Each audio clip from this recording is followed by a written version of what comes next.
Well, in these last few weeks in the liturgy, we have been hearing these parables from Luke's gospel. Of course, we see these parables, these little stories, these little hidden meanings in them where Jesus is trying to reveal to us what is the kingdom of God and how do we live as members of the kingdom.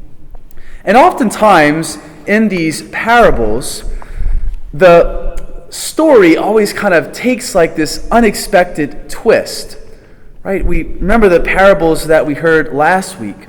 You would expect, as you hear about the shepherd who loses one sheep but still has 99, that he wouldn't leave the 99 and go after the one and risk losing more of the sheep that he has. But the opposite result. The shepherd risked leaving the 99 to go after the one lost sheep. The woman, she loses the lost coin, but why would she search high and low for this insignificant, worthless coin, and then when she finds it, throw this huge party, wasting all this money? But that's exactly what she does.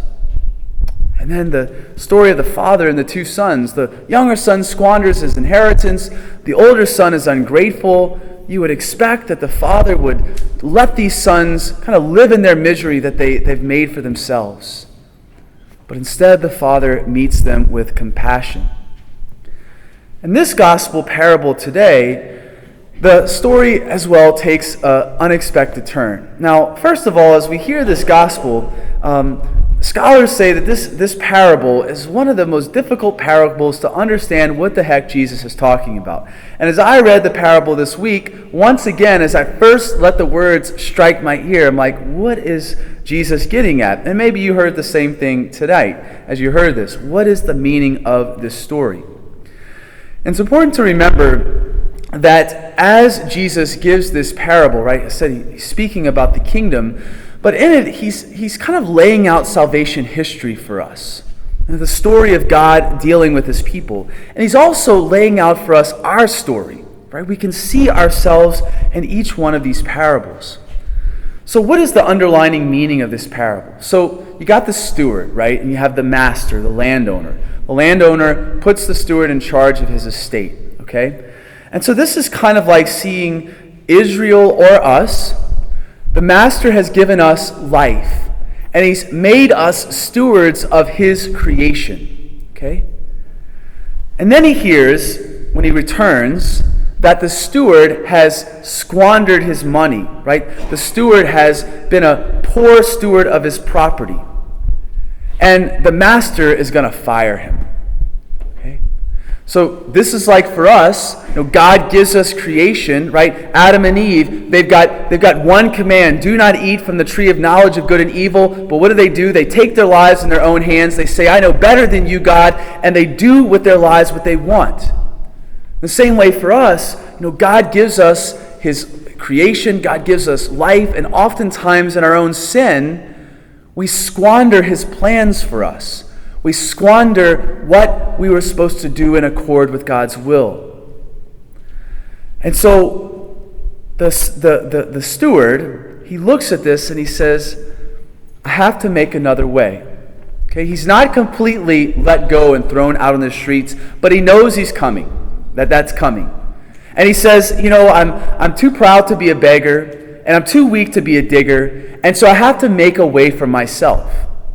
And so what happens is he goes and he finds these people who are in debt to his master. And basically, he shaves off the top this money that these debtors owe to their master, to his master, basically stealing from his master again. Okay? Now, you would think that after the master finds out what the steward has done, he's going to be even more ticked off than before. But the opposite happens.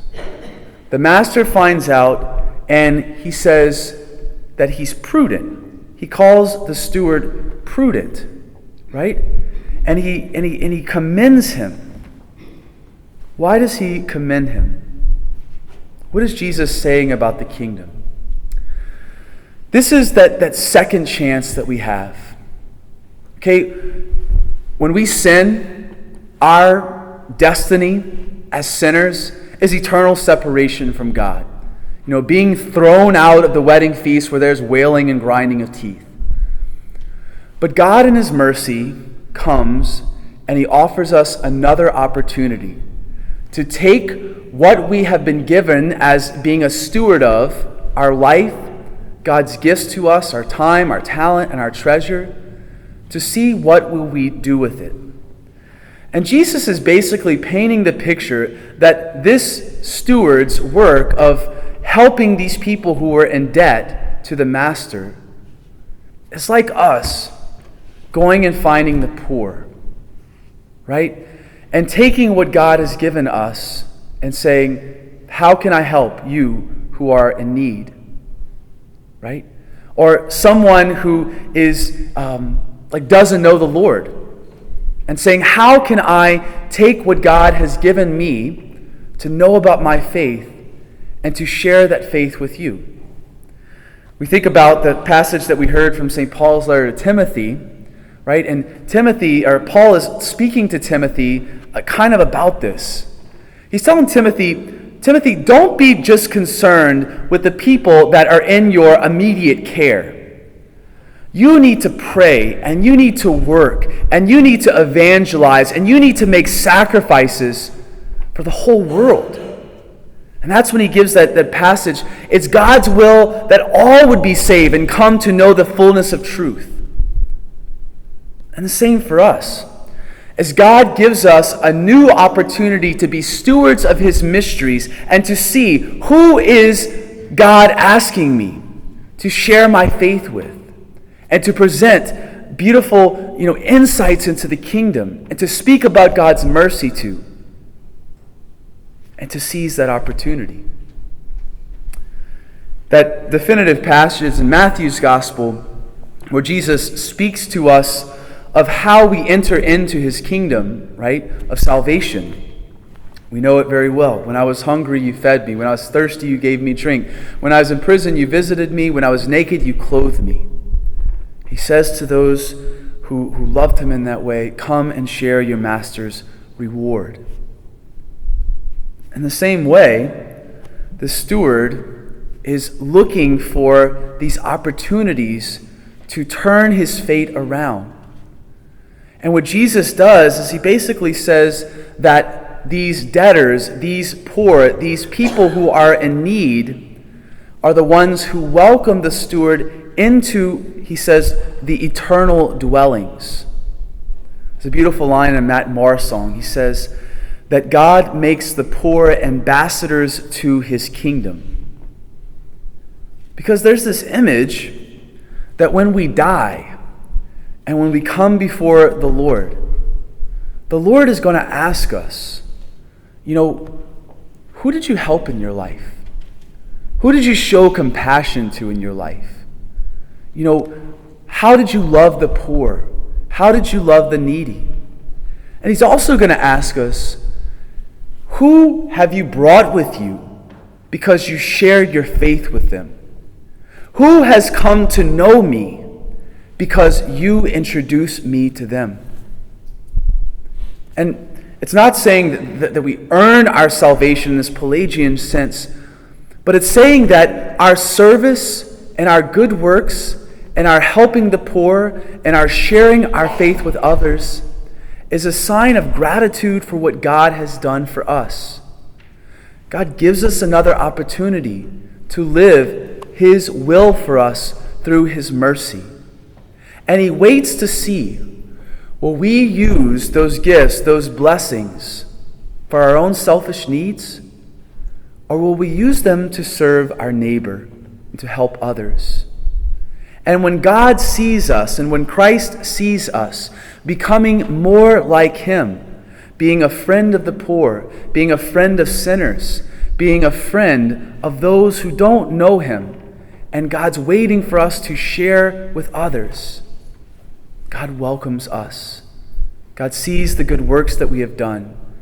And he says through the ambassadors of the poor, come and share in my eternal dwellings.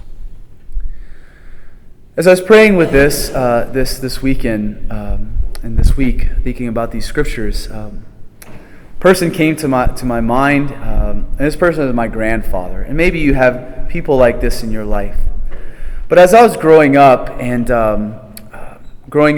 my grandfather, Bill Bush, he was kind of like a father figure to me after my dad died. And one of the things that I always saw about my papa was that he was always trying to see who he could help. He was looking for what charity that he could support. He was looking for just who that he knew or that came across his path that needed his help. And he was always trying to do that. He didn't brag about it. He didn't speak about it. But just little by little, like, you would just find out the man of service that he was. And after he passed away, I was going through some of his things, and I found his Bible and his catechism. And as I was going through those books, I saw that like in almost every page there was underlines, there was notes in the margin, and I was blown away by how much my grandfather strove to know his faith, and also was shared with just how many people my grandfather had shared his faith with. Especially at his funeral, people were coming up to me. Your grandfather did this for me. Your grandfather helped me when I was in need. Your grandfather shared his faith and made me come into the church. And it blew me away. And I saw in that, that Papa knew that God had given him life for a purpose. And that he knew that his life was not his own. And he knew that his life was to be a blessing for others. So that, yes, he had made mistakes in his life, but when God gave him new opportunities to do his will and to be his servant, he took those opportunities. I think that's what this gospel is all about. So the invitation for us is to recognize that our life is not our own, y'all. That God has given us life, and he waits to see what we're going to do with it. He waits to see who we're going to serve, who we're going to love, and who we are going to bring with us to heaven because we've helped them or we've revealed God's love to them. And it's to say yes, once again. Lord, let my life be a gift. Let my life be a blessing. So that when we come before the Lord will say to us, welcome into the eternal dwellings. Welcome to the place that I have prepared for you from the foundations of the world.